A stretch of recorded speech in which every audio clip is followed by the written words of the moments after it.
Hi, I'm Hannah Broxmeyer, and this is your BMB Coronavirus Report for Friday, May 29th. And today is the 54th day of school we've missed since we began following the stay-at-home order. And tonight, BMB will be hosting the online Faculty Follies, a Bellmore-Merrick faculty talent show. The fun will start here on the BMB YouTube channel at 7 p.m., where you could see some of your favorite Bellmore-Merrick faculty performing in their homes to support the community covered. And next Friday will be the virtual St. Baldrick's on the BMB YouTube, featuring performance from around the district and local restaurants. McBride's, The Big Cheese Truck, and Umberto's will be offering St. Baldrick's specials where a portion of the proceeds will go to ending childhood cancer. Tune in to BMB all week and next for more details about this exciting night for the district. Now let's check out what's going on in your neighborhoods with our BMB reporters around the district. I'm Rachel Breslin, reporting from Wilson Avenue. COVID-19 has affected my summer plans tremendously. I haven't been able to swim in months, and is not sure when my club team will reopen. With Long Island reopening, I think people should still be cautious. But with all of this going on, it has given me and my family time to start running. So far, I ran 3 of 5Ks, and 2 of them were for charity. From BMB, I'm Rachel Breslin. Hi, I'm Ruby Mattes reporting from Leiden Street. So, I'd like to talk about something. Bikes. I know obviously I think it's a good idea now that the weather is nice for a lot of people to be going out and riding their bikes or learning how to ride a bike. But I've noticed a lot of people that are not related have been riding bikes together. And as nice as it is outside and what a good idea it is to ride a bike, if you're going to do that, at least wear a face mask, but even then, I don't really think that's a good idea.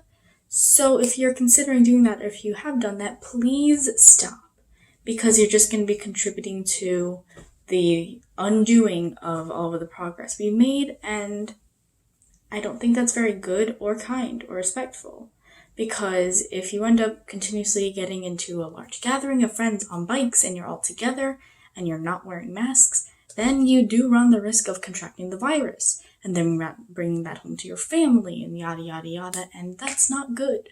No one wants that. So please make sure you are not doing that, and that's really it. I guess, I know a lot of amusement parks also have mentioned, reopening soon. I don't think that's very smart either, because you tend to be very close, you're packed closely in lines. They could socially distance that, but then the lines would be going around the entire park for all rides, and it would be crisscrossing and whatnot, and that's not good also. And you're just near each other on rides, and I know obviously you can wear masks, but even if you're wearing masks, if you're still directly next to a person, that kind of doesn't really work and defeats kind of the whole purpose of socially distancing and whatnot. So maybe hold off on opening amusement parks and don't go bike riding with a bunch of people you're unrelated to, especially if you are not going to wear a face mask. That's really all I have to say today. So for BMB, I'm Ruby Mattes. Stay safe and reasonable. This is Louie Saraceni, reporting towards the end of week 11 of the coronavirus shutdown. Recently, there's been a lot of talks about reopening, which I don't think is a good idea yet. As much as quarantine is boring and it would be great to go back to normal, especially with summer coming soon, it just isn't safe. It's important for us to keep social distancing so the virus doesn't spread even more, and if we don't rush reopening, hopefully we can go back to normal safely after social distancing for a little while longer. I would love it if I could start my senior year at Mepham instead of doing online learning. One thing that is headed towards restarting, though, is the NHL. It was announced a few days ago that the playoffs will happen this summer for hockey, which I'm really excited about. And I'm sure that announcement will be followed by similar ones from other sports. So while we can't go to games as fans, we'll at least have something to do while stuck at home. And I'm just hoping that the Islanders can go far in the playoffs.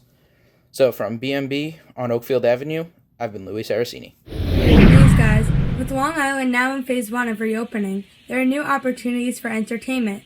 BMB's Spencer Mattis looked into one of the more unique opportunities now to people if they can find one. The coronavirus has rampaged throughout the world and transformed various aspects of society. As we strive for new sources of entertainment, an old form of movie watching is being resurrected: drive-in movies. Since this form of entertainment is only vaguely familiar to me, I attempted to find someone who experienced drive-in movies before it was cool. I remember it had to be about maybe 24, 25 years ago. I had my first opportunity to go to a drive-in movie. As I'm sure you know, shocked to many, it was Star Wars. I believe The Empire Strikes Back. And it was pretty cool. It was a huge screen, so it actually felt like you were in outer space. It was a clear night, stars were shining, and it was perfect. It was a lot of fun. I'd never done it before, and it was a great experience.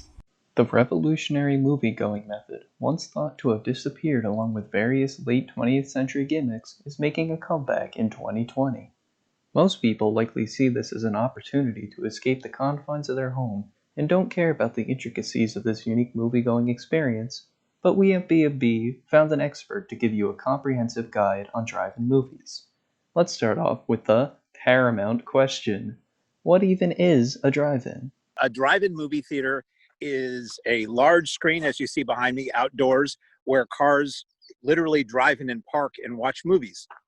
Movies can't start until nighttime because it has to be dark enough for the light to fill up the screen.